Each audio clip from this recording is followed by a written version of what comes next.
Namaste, this is Jasmine Clemente. I'm just smudging a little bit of sage so we can feel some good energy through the screen. Whoever's listening and tuning in, I'm sending you waves of blessing through this beautiful, it's not white sage smoke, actually. This is dragon blood. So it's red. So really good energy nonetheless. In any case, thank you for tuning in. This episode is going to be about my book club that I just decided to launch in 2026. So it came very naturally to me. And, I feel that as an author myself, as someone who's a writer, a professional writer, the more we read, the better writers we become. We have to read other people's work, obviously, right? It's the industry that we're in. But there's some books that are special. So, I'm sure a lot of you heard of the Celestine prophecy. It's a number one selling New York Times bestseller, but it came out years ago, right? So here we are in 2026, and this was the book that I decided to launch the book club with, the Celestine prophecy. But you want to hear something crazy? So I was, I ordered the book in December. It came to me naturally. Well, I kept talking about the book in December, I should say. So in December of 2025, I was going between different books. Which one should I choose? Which one? And the Celestine Prophecy seemed right. So I ordered it, and it was on December 31st that it came. So it was New Year's Eve that I received the book in the mail. I mean, it didn't take a whole month to order it, obviously. But when I finally decided, and it felt like, okay, this is the one I'm going with, it was, I don't know, December 30th, I guess, more or less. It took the whole month. So it comes to me naturally on New Year's Eve, and I was gonna go out, but I decided not to. It was freezing outside, it's really cold. And I've done the whole New Year's Eve party thing plenty of times. So I decided to, I'm gonna stay home and get into this book. So I started reading the Celestine Prophecy on New Year's Eve. And what's interesting is that I then said, I wonder when it was published. And when I Googled it, it said it was published, first time originally published was on January 1st, 1993. So this book actually was birthed into the world on New Year's Day. I mean, granted, over 20 years ago, right? It was 1993, but it was on New Year's Day. Now, this is a huge coincidence, right? Because a lot of books are not launched on New Year's Day. It might be Easter, Mother's Day, Father's Day, or just any random day throughout the year. I have books that are published, and I haven't published one on New Year's Day yet. But nonetheless, it's 365 days in the year. What are the chances that I decided to order the Celestine Prophecy and start reading it on New Year's Eve? And it turned out that it was originally first birthed into the planet, into the earth, into our world on New Year's Day. And that's when it was launched. So I kind of feel like it has this energy of like new, fresh energy for like a new cycle around I'm not going to say the sun, but, around the solar system, So anyway, with that being said, so this is a book that I decided to launch, but there will be a different book every single month. So I'm going to be sharing memoirs, fictions like this, which is a fiction, and also self-help books. So it will be different genres, but they will all be spiritual, right? So different styles of books. Some are memoir, like Eat, Pray, Love, All the Way to the River by Elizabeth. I want to say Gilbert or Gilmore. I keep forgetting if it's Gilbert or Gilmore, her last name. So don't make fun of me for that. It's okay if you do. But yeah, so there will be, but you get the drift. So even whether it's a memoir or a self-help or a fiction, it will be spiritually enlightening. So it's not going to be a book club with crimes and thriller, or Stephen King kind of books of horror. It's not a romance book club. Um, it's not, it's just spiritual. So anything that feels enlightening, like after you read it, you gain some type of wisdom that you can take forward into your own life, something of value that you feel like after you have read this book, you feel smarter or like a better person, more compassionate, deeper, you know. But so those are the kinds of books that I will be sharing in the book club. So for now, the Celestine prophecy is the one that we kick this off with, right? We're in 2026 now. It's the winter. We're going into spring eventually. By the time you watch this, it could be today when I post it, or it could be a month or two from now, right? So spring follows the winter very quickly, especially, you know, I live in New York City. Everything happens so fast. So in any case, I'm going to read a little bit, just one page of the Celestine prophecy to give you an idea of why I love this book so much and why I think it's a great book to participate with, to read as well.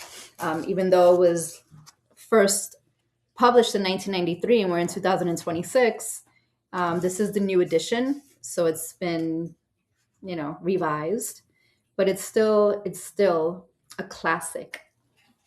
So in any case, I'm going to start chapter one, but this is page four, so it's not the first page, and I just wanted to skip a few pages to get into like the nitty gritty. You know, it's basically it takes place in Peru in Latin America, where it is about a missing scroll or manuscript, however which way you want to relate to it. But it's about some scientist and priest who discovered a manuscript that's like a missing scroll, and some people want to suppress it and hide it, and other people want to share it with the masses, with the public. Sound familiar? This happens a lot throughout history, right? So even though this is a fiction, this happens a lot, right? Sometimes we have information that we feel should be shared with the public, but there may be people in power, in a position of power, who don't want people to be privy to that knowledge, because then they won't be able to control them, because now they have more information and they can make different kinds of decisions, and they don't have to follow the script that they previously were manipulated to follow and believe. So that happens throughout life, right? So this is a fiction.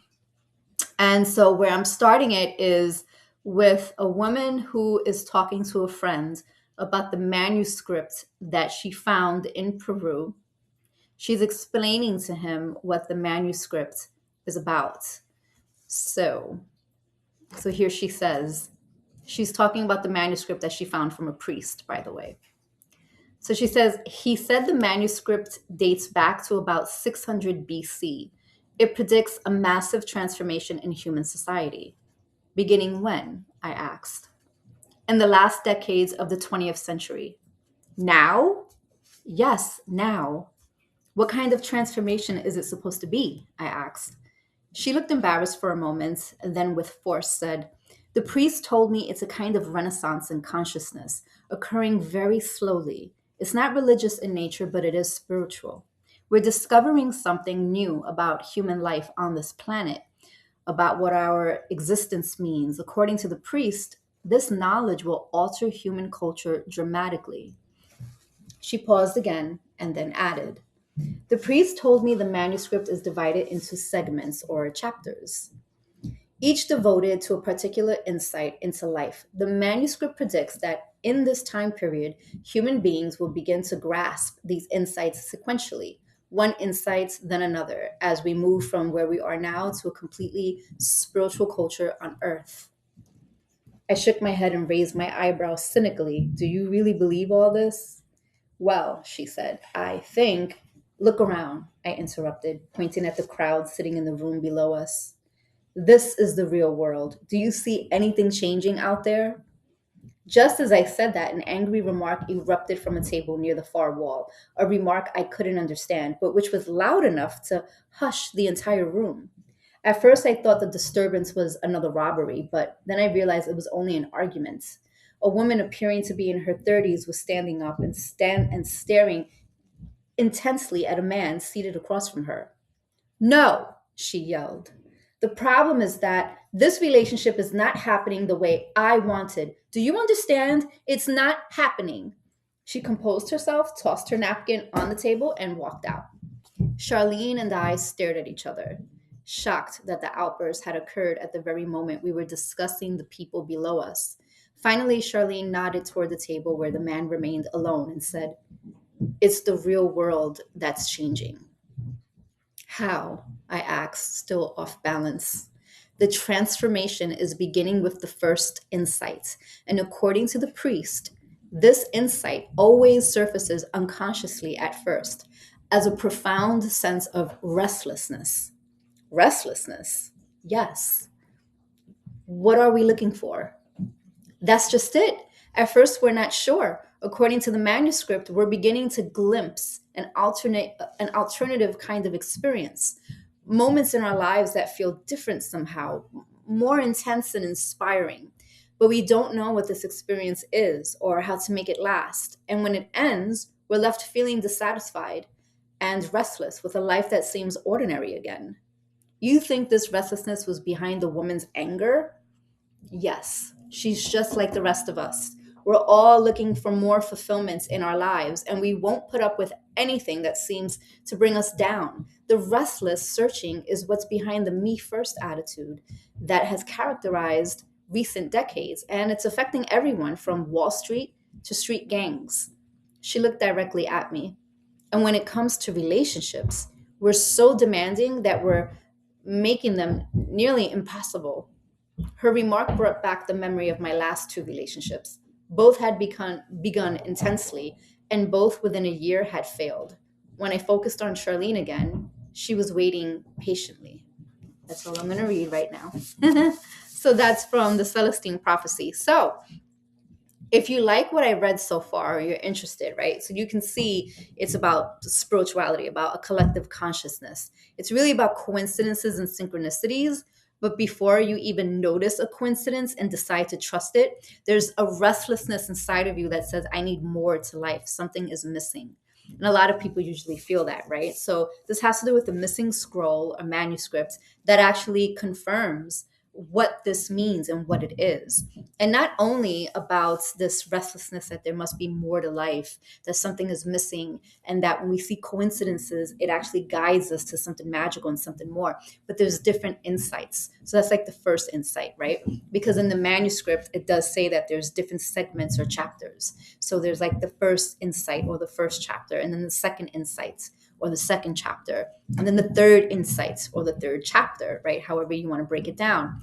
But the manuscript basically has been suppressed, and people are fighting over whether or not the public should be aware of its existence, and so they can study it for themselves and then gain this universal knowledge of the life that we can and should be living that we're not aware of, right? But it would make a huge difference in everyone's life and our consciousness.